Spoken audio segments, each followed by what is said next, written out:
Hello, everybody. Welcome back. Wednesday night edition of Inside the Headset. Going to roll over to Williamson County. He's the only coach I talked to in Williamson County.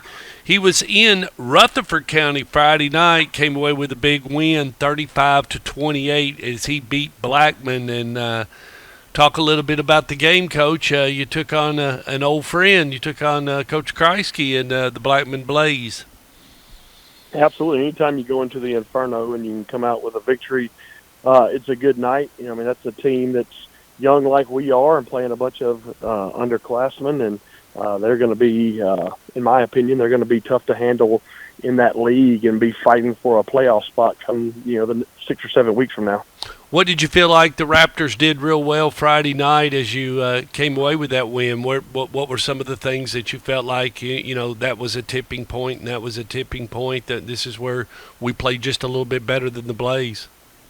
Yeah, turnovers-wise, they had one and we didn't have any. So, one takeaway was beneficial, and it was key. It was in the fourth quarter. It set up the go-ahead and final score. I thought special teams-wise, our kicking game did a really good job. Our kickoff specialists put it into the end zone each time and made them start from the 20. And then when we were on kickoff return, we generally got the ball at the around midfield. So I felt like some of the hidden yards there in special teams were very beneficial in the game for us. Talk about the offensive side of the ball. Talk about some of those kids that played really well, gave up some accolades. Yeah, for sure. Sophomore quarterback Femi Babalola was 12 of 15 for 212 yards and 2 touchdowns. Both those touchdowns were to junior Ben Hubbard, who had 5 catches for a little over 100 yards. And he had a 48-yard touchdown and then another 50-yard touchdown late in the game. Running back-wise, our senior running back, kind of our workhorse, Carter Pace, had 21 carries for 115 yards and the other 3 scores. So, obviously, those people couldn't do those things. The offensive line playing very well, and we felt like they did play well, and we were able to score 35 points. Anytime you can do that, you should have a good chance. Flip it to the other side of the ball. Talk about some of those kids played real well on defense.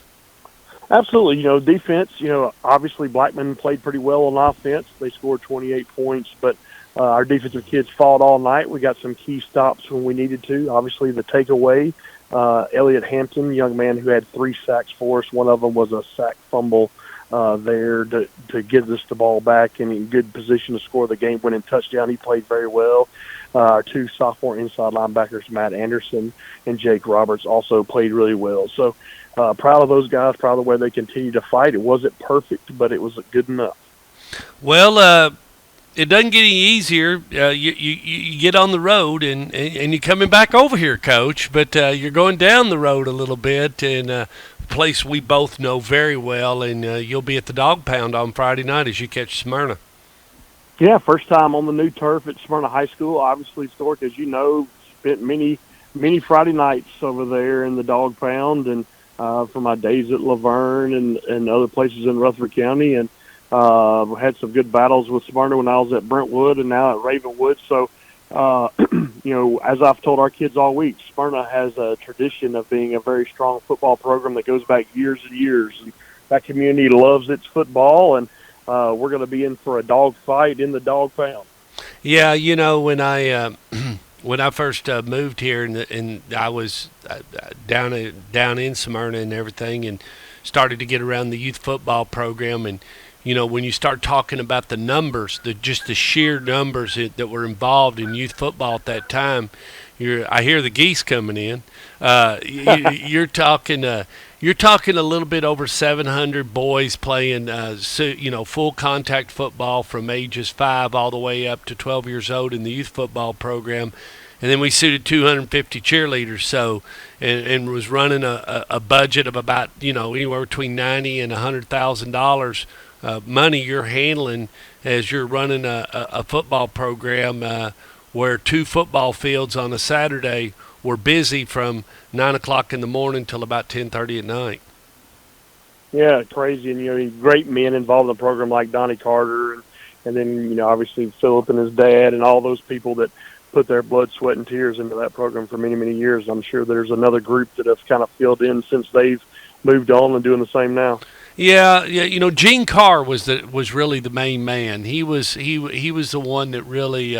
Jeff Childs was the one that drafted me. Daniel's daddy is the one that got me and told me I needed to give back, and that's when I started calling public address, and then this is where we are now today after the growth. And Wow, I didn't realize he was the problem that got you started. yeah, in '98, I went to a youth football game. I went to a Triple C game, and there was Don McCaman threw his voice out, and there was nobody to call the game. And I was coerced to step into the press box and try to call my first public address of a football announcer. And I laid the microphone down, and I was leaving the press box, and Jeff met me at the doorway and says, "Whoa, boy, where you going?" I said, "I'm done." He said, "No, we got two more games. Stay and help your community out." So I stayed and called the other two games and was walking to my car, and he come out there and said, "Who are you?" And I told him who I was, and we sat there and talked for about 35 minutes. He goes, "Look, we got about 6 games next Friday or next Saturday. Won't you come and do every one of them?" He said, "You're good. You'll be fine." So I did it, and I didn't think much more about it. And the season ended, and I kind of, I'm sitting at home, and Gene Carr calls me, says, "Hey, they want you to call the Mid-State Youth Football Championship." I said, "What?" And they said, "Yeah, we think you're pretty good, and we'd like for you to pick up, and you're fair, and you call it both ways. Will you call the Mid-State Youth Football Championship?" I said, "Sure." So that was '98. I called it '98, '99, 2000, 2001, and 2002. And I spent a lot of time. In 2002, I called 72 football games. When you add up everything I was doing at that time, freshman, JV, I called some amateur football. I did a lot of public address announcing during that year, a ton of it. But, that's where I cut my teeth. That's where I learned a little bit about the game and fell in love with it, is youth football. That's awesome, Stuart. Yeah, yeah. Well, safe travels over to Rutherford County. Did you have a good weekend? Sure did, man. Can't complain. All righty. Well, take care. Good luck, and go Raptors. Yes, sir. Thanks, Stuart. All right.